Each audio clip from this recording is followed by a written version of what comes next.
Hello friends, welcome back to my channel. आज हम पढ़ने वाले हैं आर्थर मायरर का ऑल माय सन्स। ये एलटी ग्रेड में ड्रामा पोर्शन है। आज हम इसी से रिलेटेड एमसीक्यूज कवर करने वाले हैं। इनका जो ये प्ले है ऑल माय सन्स, वेल ये एक ट्रू स्टोरी पर बेस्ड है। जो जो वर्ल्ड वॉर सेकंड था उसके कुछ टाइम बाद की ही ये स्टोरी है, उसी पर ये बेस्ड है। तो हम इससे रिलेटेड अपने एमसीक्यूज कवर करने वाले हैं। हमारा पहला क्वेश्चन है, what was the full name of Arthur Miller. जो आर्थर माइलर थे, इनका पूरा नाम क्या था? A Arthur Miller, B Arthur Asher Miller, C Arthur John Miller और D Arthur Don Miller. Well, right answer is B Arthur Asher Miller. Next is Arthur Miller was an. Arthur Miller क्या थे? A American playwright, B Indian playwright, C Canadian playwright और D British play right. Well, right answer is A American play right. ये एक American playwright थे और ये क्या करते थे? प्लेज लिखते थे।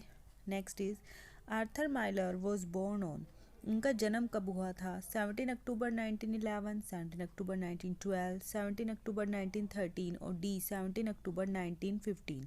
Well, right answer is D 17 अक्टूबर 1915 में इनका जन्म हुआ था। किसका? आर्थर अशर माइलर का, जो एक अमेरिकन प्ले राइट थे। Now our next question is all my sons is a dash play. हमसे पूछा गया है कि ये कितने एक्ट का प्ले था? A 1 act play, 2 act play, 3 act play और 4 act play. Well, right answer is C 3 act play. It's a 3 act play. Next is all my sons was written in. अब ये कब लिखा गया था? ए 1945, बी 1946, सी 1947 और D 1948। Well, right answer is C 1947। Second world war के बाद इसको लिखा गया था। Next is all my son was first performed at. सबसे पहले इसको कहाँ पर परफॉर्म किया गया था? A the coronet theatre in New York city, B globe theatre London, C Kingsman London और D none of these. Well, right answer is A the coronet theatre in New York city. वहाँ पर इसको सबसे पहले क्या किया गया था? परफॉर्म किया गया था। Now our next question is the first performance of the play all my son was directed by. जब इसको पहली बार परफॉर्म किया गया तो किसने इसको डायरेक्ट किया था? ए Elia Kazan, B Farah Khan, C Salim Kazan और D none. Well, right answer is A Elia Kazan. उन्होंने इसको सबसे पहले क्या किया था? डायरेक्ट किया था। Next is the play all my son was dedicated to. Very important question कि ये प्ले किसको डेडिकेट किया था आर्थर माइलर ने? ए Elia Kazan, B Farah Khan, C Salim Kazan और D none. Well, right answer is A Elia Kazan. उन्होंने इसको सबसे पहले डायरेक्ट किया था और उन्हीं को क्या था? ये डेडिकेटेड भी था। Next is which of the following plays of Miller won the New York drama critic circle award. किसने सबसे पहले इस अवार्ड को जीता था? A death of salesman, B the crucible, C a view from the bridge और D all my sons. Well, right answer is D all my sons. All my sons ने क्या जीता था? न्यूयॉर्क ड्रामा क्रिटिक्स का circle award इन्हीं के नाम हुआ था। Now our next question is which of the following plays of Miller won Tony award for best author and the Tony award for best direction of a play. किसने इन दो award को जीता था? आर्थर माइलर के किस play ने इन दोनों अवार्ड्स को जीता था? A death of salesman, B the crucible, C a view from the bridge और D all my sons. Well, right answer is D all my sons. All my sons को कौन कौन से अवार्ड मिले? पहला था New York drama critic circle award, second था Tony award for best author and best direction of a play. ये 3 award इन्हीं को दिए गए थे। Next is all my Son is based upon a true story that was published in. Well, All my Son जो है एक true story पर बेस्ड थी और वो स्टोरी किस में पब्लिश हुई थी, जिसको पढ़ने के बाद उन्होंने अपनी ये जो स्टोरी है इसको लिखा? A an Ohio newspaper, B Atlantic newspaper, C New York newspaper और D Washington newspaper. Well, right answer is A an Ohio newspaper. सबसे पहले ये खबर उसी में छपी थी और उसको पढ़ने के बाद ही उनके दिमाग में इस ऑल माई सन्स प्ले को लिखने का आइडिया उनके दिमाग में आया। Now our next question is the story printed in newspaper was related to. जो ये स्टोरी न्यूज़पेपर में प्रिंट हुई थी ये किस घटना पर आधारित थी या किस घटना से रिलेटेड थी?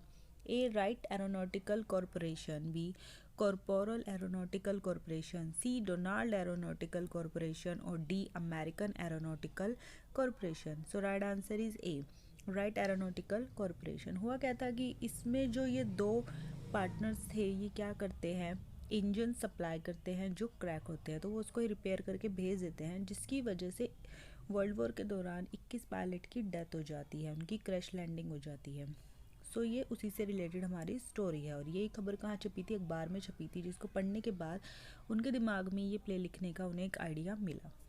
Next is the story in the newspaper describe the conspiracy to approve effective aircraft engines during. अब वही पूछा गया है कि एयरक्राफ्ट से रिलेटेड कौन सी घटना है, कौन से युद्ध की घटना है ये। A world war first, B world war second, C Kreman hop और D war of roses. Well right answer is B world war second. ये वर्ल्ड वॉर सेकेंड की घटना है जिसमें क्या होता है, 21 पायलट की मौत हो जाती है प्लेन क्रैश होने की वजह से। जिसमें किस तरह के इंजन्स लगे हुए थे, जिसमें सही इंजन नहीं लगे हुए थे, और वो किसने सप्लाई किए थे, जो और स्टीव जो दो पार्टनर थे उनकी कंपनी ने उन इंजन्स को सप्लाई किया था। और वो उन्होंने क्या किया, उनको एक गलत इंजन्स बेच दिए जिसकी वजह से 21 पायलट की डेथ हो गई थी, किसमें, वर्ल्ड वॉर सेकेंड में। Now our next question is Miller borrowed the idea of a character idealism being the source of a problem from. किससे उन्होंने इस कैरेक्टर को लिखने का आइडिया लिखा, जिसमें क्या दिखाया गया, काफ़ी सारी प्रॉब्लम्स को दिखाया गया। A Harold Pinter, B Henrik Ibsen, C A D Hope और D Virginia Woolf. Well right answer is A Henrik Ibsen. वो प्रॉब्लम प्लेज लिखते थे, उसी के लिए फेमस थे, और वहीं से इन्होंने क्या किया, अपने इस कैरेक्टर का सोर्स उठाया, किससे, हेनरी इब्सन से। Next is according to story the defective aircraft engine cylinder head were used for. Story में क्या होता है, डिफेक्टिव एयरक्राफ्ट इंजन के जो सिलेंडर हेड है उनको यूज़ किया जाता है, जो किसने अप्लाई की थी, स्टीव और जो ने, ठीक है, तो उनकी कंपनी ने सप्लाई किया था। तो वो किसके लिए यूज़ हो रहे थे, किस प्लेन में यूज़ हो रहे थे। A Curtiss P-40 fighter planes, B Sukhoi P-40 fighter planes, D P-40 fighters plane, MiG P-40 fighters plane. Well right answer is A Curtiss P-40 fighter planes. उनमें इनको यूज़ किया गया था और जिसकी वजह से वो क्या हो गए, क्रैश हो गए, और उनकी पायलट्स की उस दौरान डेथ हो गई। Now our next question is who is punished and sent to prison for shipping faulty aircraft parts. Well जो फॉल्टी एयरक्राफ्ट पार्ट्स थे उनको बेचने की वजह से किसको जेल जाना पड़ा था। A Steve Deever, B Joe Keller, C Kate Keller और D none. Well right answer is A Steve Deever. Well जो ये जो था यही कहता है स्टीव को, मतलब स्टीव फ़ोन करता है, पूछता है कि जो हमारे एयरक्राफ्ट है उनमें क्या है, इनके पार्ट्स में, सॉरी एयरक्राफ्ट के पार्ट्स में क्या है, क्रैक है, तो हमें क्या करना चाहिए। तो स्टीव कहता है कि अगर हम अभी उनको मना करते हैं तो ये जो हमें कंसाइनमेंट मिला है ये कैंसिल हो जाएगा, तो तुम उनको रिपेयर करके भेज दो, अगर कोई प्रॉब्लम होगी तो मैं सारी प्रॉब्लम अपने सर पर ले लूँगा। लेकिन जब वो 21 पायलट की डेथ हो जाती है और इन दोनों को बुलाया जाता है तो वो कह देता है जो कि भाई मैं तो उस दिन बीमार था, मैं तो इसमें शामिल था ही नहीं, और सज़ा से बच जाता है।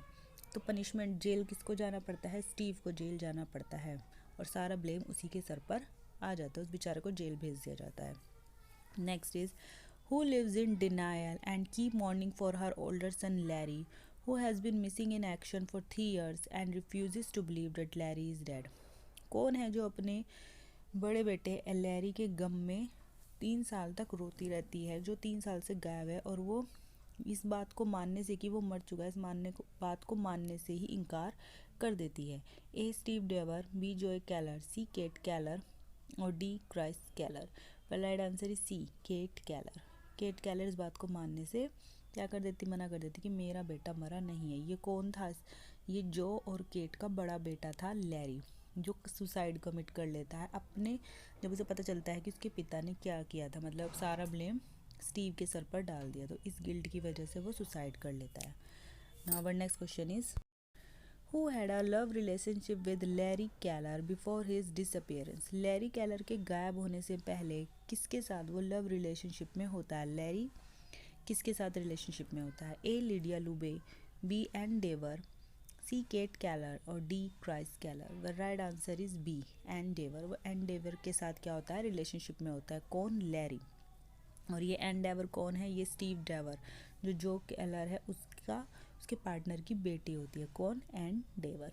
Now next question is the action of the play all my Sons begin in. ये जो हमारा प्ले है ये कौन कब से स्टार्ट होता है? ए मई 1946, बी जून 1846, सी जुलाई 1946 और डी अगस्त 1946। Well right answer is D, अगस्त 1946। ये 1946 से स्टार्ट होता है। What is the name of Joe Keller wife? जो कैलर की वाइफ का क्या नाम था? A Lydia Lubey, B Ann Deever, C Kate Keller और D Chris Keller. Well right answer is C, Kate Keller. Kate Keller था उनकी वाइफ का नाम। Now our next question is, how many pilots lost their life or die as a result of the supply of defective aircraft engine cylinder head? गलत aircraft engine supply करने की वजह से कितने पायलट्स की डेथ हो जाती है? ए 21 पायलट, बी 22 पायलट, सी 23 पायलट्स और D 34 pilots. Well right answer is A 21 pilot. उसमें 21 पायलट्स की मौत हो जाती है। क्यों? क्योंकि उन प्लेन्स में डिफेक्टेड पार्ट्स को लगाया गया था। जो किसने सप्लाई की थी? जो कैलर और स्टीव डेवर ने सप्लाई किया था। और जो सारा ब्लेम किस पर चला गया था? अकेले स्टीव पर। Next is, who wrote in a letter, I know you are no worse than other man but I thought you were better, I never saw you as a man, I saw you as my father. ये line letter में किसने लिखी थी कि मैं जानता हूँ तुम और इंसानों से ज़्यादा बुरे नहीं हो सकते, पर मुझे लगा था कि तुम शायद अच्छे हो। मैंने तुम्हें कभी एक इंसान की तरह नहीं बल्कि अपने पिता की तरह देखा। A Joe Keller, B Bert, C Larry Keller और D Chris Keller. Well right answer is C, Larry Keller. जो उनका बड़ा बेटा था उसने अपने लेटर में ये बात लिखी थी। Now our next question is, who plan to commit suicide because of his father guilt as revealed in the letter? Well कौन सुसाइड कमिट कर लेता है और ये कहाँ लिख कर जाता है? एक लेटर में लिख कर जाता है। A Joe Keller, B Bert, C Larry Keller और D Chris Keller. Well right answer is C, Larry Keller. Larry Keller क्या करता है? जब उसे पता लगता है कि उसके पिता ने क्या किया है तो वो एक सुसाइड कमिट कर लेता है और वो लेटर किसको लिखकर भेजता है? एन कैलर को, अपनी लवर एन कैलर को लेटर लिखता है और उसमें ही इस बात को मेंशन करता है कि मैं सुसाइड कमिट करने वाला हूँ। Next is, who confesses his guilt with the words? कौन अपने गिल्ट को कबूल करता है? Sure he was my son but I think to him they were all my sons and I guess they were. कौन इस गिल्ट को करता है कि मतलब हाँ वो मेरा बेटा था? कौन? लैरी। पर मुझे लगता है कि वो सारे ही मेरे बेटे थे। कौन? जो 21 पायलट डेथ हुए थे कि वो भी मेरे बेटे ही थे और हाँ वो मेरे बेटे थे। A Joe Keller, B Bert, C Larry Keller और D Chris Keller. The right answer is A Joe Keller. कब कबूल करता है वो इस बात को? जब उसको वो लेटर दिखाया जाता है जिसमें वो सुसाइड कमिट करने से पहले लैरी उस बात को लिखता है। उसको पढ़ने के बाद वो इमोशनल होता है और अपनी गलती को क्या करता है? कबूल कर लेता है। Now next question is, in the end of the play who kill himself with gun shot of stage? जब प्ले एंड होता है कौन अपने आप को गोली मार लेता है? A Joe Keller, B Bert, C Larry Keller और D Chris Keller. The right answer is A Joe Keller. जो कैलर क्या करता है? लास्ट में अपने गिल्ट को कबूल करता है और एंड में अपने आप को गोली मारकर अपनी जान दे देता है। Next is, what was the memorial that blow in the storm at the beginning of the play? कौन सा मेमोरियल है जो तूफान में उड़ जाता है? किसमें? प्ले की स्टार्टिंग में। A tree planted in Larry's honour, B a bucket presented on Larry's birthday, C Larry air force uniform और डी नन ऑफ दीज। तो right answer is A a tree planted in Larry's honour. जब पता लगता है मतलब ये बात मान ली जाती है कि अब लैरी क्या है? जिंदा नहीं है, शायद वो मर चुका है, तो इस बात के लिए उसके ऑनर में क्या किया जाता है? एक पेड़ लगाया जाता है जो तूफान में क्या होता है? उड़ जाता है।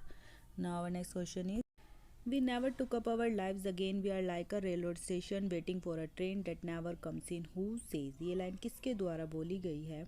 Well right answer is D, Chris. ये क्रिस ने बोली है। क्रिस कौन था?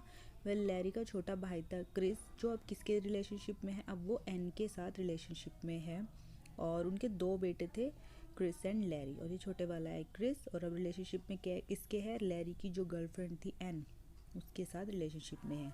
Next is, she could turn Mahatma Gandhi into a heavy weight, who says? ये लाइन किसने बोली है? Well again the right answer is A Chris. Now our next question is, Steve is the father of, Steve जो Keller का partner था उसकी firm में, वो किसका पिता था? मतलब उसके बच्चों का नाम क्या था?